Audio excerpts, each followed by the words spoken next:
Bienvenue dans 88 images par seconde, où je reviens chaque semaine sur les sorties nationales au cinéma et en VOD. José, le tigre et les poissons. L'adaptation en animation de cette nouvelle est un bon choix pour ce récit, je trouve, car ça permet plus de choses visuellement. J'aime beaucoup la romance qui s'installe entre les deux personnages principaux, l'animation lui donne un côté universel, un film plein d'émotions à ne pas rater, 7 sur 10. Médecin de nuit. Vincent McCain porte entièrement le film sur ses épaules, preuve s'il en est de son talent. J'aime beaucoup que l'action du film se déroule sur une période restreinte, ça apporte plus de tension. Seul ombre au tableau, c'est Revolver, car j'ai du mal à croire que ce médecin en possède un. Sinon, rien à dire, une tragédie efficace, donc 7 sur 10. 16 Printemps. Un premier amour d'adolescent assez classique dans le cinéma français, c'est mignon, assez naïf par moments, avec des scènes oniriques qui font plus assez théâtrales. Ça se regarde sans déplaisir, mais selon moi, ce n'est pas un film que l'on revoit, donc 5 sur 10. Sound of Metal. Drame sur un batteur qui devient sourd, le film traite très bien son sujet et Riz Ahmed est très émouvant. Son personnage est dans le déni, il est sûr de pouvoir entendre à nouveau et sur la fin du film, ça enchaîne justement les scènes fortes à ce sujet, où le personnage comprend ce qu'il attend vraiment, et c'est d'une puissance émotionnelle folle. Donc 7 sur 10. Sans un bruit 2. On reprend les mêmes et on recommence, et ce dans un film qui exploite très mal le danger et la tension que pouvait apporter la présence du bébé, ainsi que l'atout lié à l'appareil auditif de la fille aînée.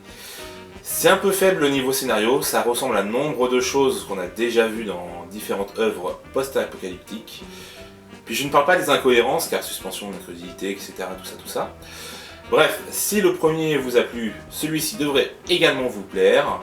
C'est ça la force justement de cette saga, c'est que même si au niveau du scénario c'est assez moyen, voire pas très bon, on est quand même emporté, donc 6 sur 10. Un homme en colère. Guy Ritchie signe un nouveau film d'action avec Jason Statham, très efficace malgré quelques longueurs, redites, avec notamment le premier braquage. On a vu et revu sous tous les angles possibles et imaginables. Cela dit, j'aime beaucoup la BO et ça donne envie de voir ou revoir le film de Boukrieff qui a inspiré celui-ci. Donc 6 sur 10. L'un des nôtres. Si vous avez vu la bande-annonce, vous avez vu le film, et ça c'est quand même dommage, puisque sa fin se devine aisément. Dommage car Diane Lane est incroyable dans ce film, mais il y a beaucoup trop de longueur, même s'il reste plaisant à voir, je ne dis pas le contraire. On est loin des grands airs que le film peut se donner via sa mise en scène. Donc un film sympathique, avec une Diane Lane au meilleur de sa forme, mais évitez vraiment à tout prix de voir la bande-annonce, sinon ça va vous gâcher l'expérience. 6 sur 10. La Nuée. Une vraie proposition de cinéma qui fait plaisir à voir, même si pas dénuée de défauts, car même si le film a une approche très réaliste, un casting rafraîchissant, il use aussi de certaines facilités scénaristiques, comme le fils absent lors du climax, les personnages et animaux qui vont tomber face aux sauterelles qui étaient à chaque fois une évidence. Bref, à voir tout de même, mais pas la claque à laquelle je m'attendais malheureusement, donc 6 sur 10. Land. Un drame se déroulant dans les Rocheuses, le cadre est magnifique et donne lieu à de superbes images. Robin Wright n'est pas toujours au meilleur dans son jeu, probablement car également la réalisation, donc dur de se concentrer sur les deux aspects à la fois. Pour autant, même s'il y a quelques longueurs, elle s'en sort très bien et livre un film simple et efficace sur le deuil. 6 sur 10. La Brigade des 800. Film de guerre chinois qui dure 2h30.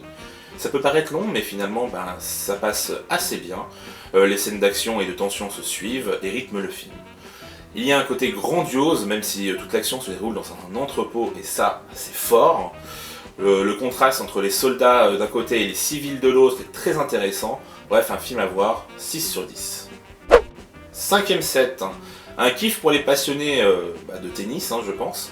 Je ne suis pas sûr qu'il plaira autant à des gens qui n'éprouvent aucun intérêt pour ce sport, même si le film se concentre également sur les à côté, avec sa vie de famille et puis l'après, justement, qui est carrière professionnelle. En tout cas, Lutz est vraiment investi et totalement crédible. Donc 7 sur 10. Les deux Alfred. J'aime beaucoup l'univers cinématographique de Bruno Podalides, avec cet humour un peu à la marge qui fait rire à contretemps et distillé parcimonie avec une critique de la société et des pointes de poésie et d'absurde. Bref, tout ce que j'aime, sans oublier un casting de qualité, donc 7 sur 10. Un papa hors pair. Le genre de comédie dramatique qui a tout l'air d'être un produit parfait pour la télévision, et vous n'auriez pas forcément tort de le penser, car l'histoire est simple et la réalisation n'a rien inspiré, mais Kevin Hart est d'une sensibilité rare dans ce film, ça fait du bien de le voir dans un rôle comme celui-là, et rien que pour ça, vous devriez voir ce film, qui est touchant, drôle, et qui m'a personnellement beaucoup aimé. Donc 7 sur 10. Luca. Avec son côté la petite sirène du pauvre, et ses longueurs, ça en fait un Pixar mineur à mes yeux, même si la fin est assez émouvante, et que le personnage de Julia est attachant. D'ailleurs, si je ne savais pas que c'était un Pixar, je ne l'aurais pas deviné. Donc un peu moyen, donc 6 sur 10. Il n'y a pas de film de la semaine à mettre en avant cette semaine, parce que oui, il y a des bons films, mais il n'y a pas eu vraiment un film qui m'a vraiment donné un élan de générosité quand je l'ai vu, et je me suis dit, pas cette semaine, non, aucun film à mettre en avant, désolé. Je vous laisse faire votre choix, et je vous dis à la semaine prochaine. Ciao!